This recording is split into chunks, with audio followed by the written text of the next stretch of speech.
I have a strong feeling that the golden age of FromSoft is ending. And when I say that, I don't necessarily mean that their upcoming games are going to be bad. Elden Ring, Night Rain, and the Duskbloods will probably be pretty good. They might even be really good. However, I can't help but shake the feeling that these back-to-back reveals do bode ominously for the developer's future. And I know that sounds very knee-jerk and reactionary. After all, we're less than 1 year removed from Shadow of the Erdtree, one of the greatest pieces of DLC ever for a game that, in spite of its shortcomings, will probably be remembered as an all-time great.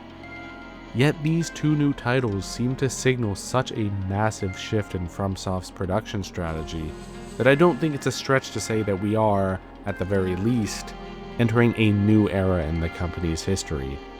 Granted, it is their studio and they can do what they want with it, but that doesn't mean we shouldn't be honest about where we think the company is heading. And my feeling is that this new era will be an era of decline. But to start to flesh out that thought, let's look at the games themselves.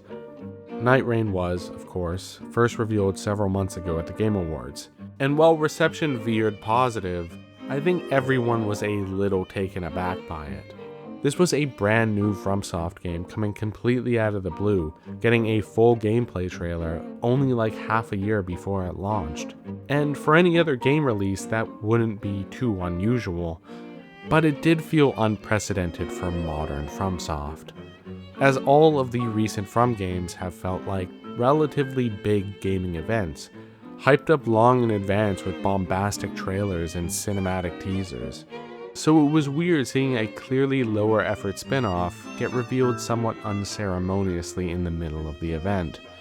Furthermore, the game itself looked kinda underwhelming, with the sheer amount of recycled content making a lot of people think it was an expansion rather than a standalone. FromSoft up until the point of this reveal did not just feel like another game developer. They were the game developer. FromSoft was a premium brand. They didn't just make solid games, they made exceptional games that always felt like an incredible value. You remember that moment when you descended to Siofa River in Elden Ring for the first time, and realized there was an entire, beautiful, and fleshed out world beneath the already massive map? Or the feeling you get when you've already beaten most of Dark Souls 3, but still have like 6 absolutely goated bosses to look forward to? Not to mention lengthy DLC content that is arguably even better than the base game? This is what FromSoft thrives on. That feeling of awe, of I can't believe they poured this much into a single game. And the fact that the substance they poured into it isn't filler, but is actually rich, meaty, and artistically inspired content. But with Night Rain, I'm not gonna lie, it kinda feels like filler. It's not too dissimilar from the energy I got from Metal Gear Survive. Now, it doesn't look like a bad game. It looks fun enough, mostly because it's piggybacking off of Elden Ring, though the original bosses still seem kinda cool. But it doesn't inspire any of that sense of awe. It just looks like a pretty good game. And look, not every game needs to be an Elden Ring, but I do feel like FromSoft, as a premium brand, might be an exception to that. Like, obviously not every watch needs to be a Rolex. There's tons of really good high-quality watches that won't cost you thousands and thousands of dollars. But if Rolex started selling cheaper $400 variants of their own watches, that would raise an eyebrow. Five Guys is a chain whose whole pitch is, we sell elevated fast food burgers. So if they started offering lower quality burgers at prices comparable to Burger King, you would think that was weird. You might even suspect that maybe their priorities were shifting away from delivering the highest quality product possible and towards more calculated profit maximization. A feeling helped by the fact that these are the first projects revealed since Sony became the largest stakeholder in the company. But that would just be a hunch. Ultimately, we won't know until a few years down the line when we're able to get our hands on the next couple From games. Because I'll concede, I do think there is merit to experimentation. Trying out new ideas on lower cost productions can be valuable. It's not like FromSoft hasn't done anything comparable before. Deracine was an experimental VR side project that no one really cared about, yet that game didn't have me heralding the beginning of a dark age for the developer. However, while Deracine was genuinely kind of a weird experimental game, I don't really get that impression from Night Rain. I don't feel like this is an experimental side project made just for the love of trying something new. It feels a little too easy and a little too trend-chasey. I will say though, Duskblood seems a lot more interesting to me than Night Rain. It helps a lot that Miyazaki is directing this one. You can easily see that it has more of his unique inspiration behind it, but the fact that it's a Switch 2 exclusive does have me a little sketched out. For one, it just graphically looks very compromised. And two, it's a multiplayer only game working off of a Nintendo console, which have the worst online infrastructure of any of the major consoles. So the exclusivity does make me wonder a little bit how seriously they're taking this project relative to their other stuff. And the very fact that I'm asking myself these questions about a FromSoft game is a feeling very new to me. This is, after all, a company that got me interested in playing a mech game, a genre I have next to zero interest in. And they managed that because what they pitched me with their incredible marketing came across like an elevated gaming experience, rather than just another mech game. Yet now they're struggling to sell people on a new Miyazaki-directed Souls game? Like, is it just me, or has some of the aura just disappeared? I'm also not a fan of FromSoft's slow shift towards asset flip content. What made the older games amazing was how they would constantly introduce new content, even late into the game. While Breath of the Wild had you fighting the same 14 enemies and bosses over and over again across an 80-hour campaign, Elden Ring had well over 100. And Dark Souls, Bloodborne, and Sekiro would all regularly introduce completely new enemies and vistas far into their campaigns. And that goes back to the element of awe and value I spoke about earlier.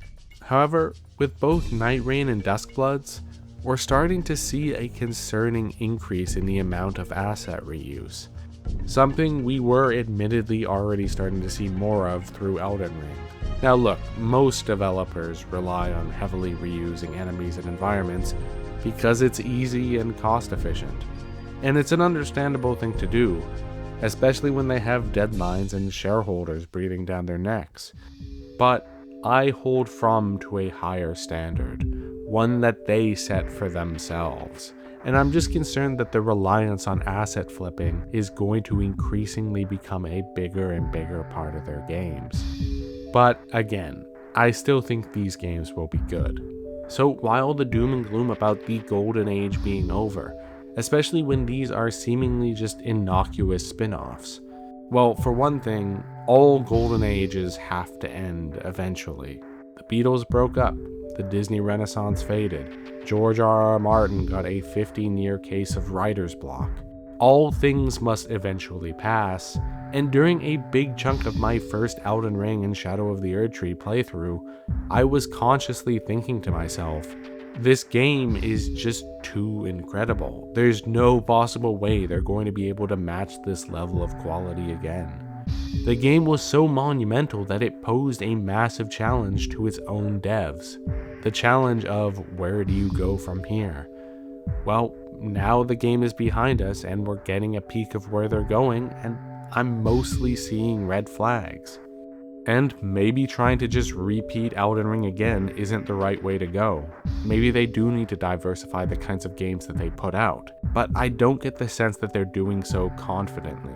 Armored Core 6 was a step in that direction as well, but it felt very sure of itself, even though there was a very niche demand for that game.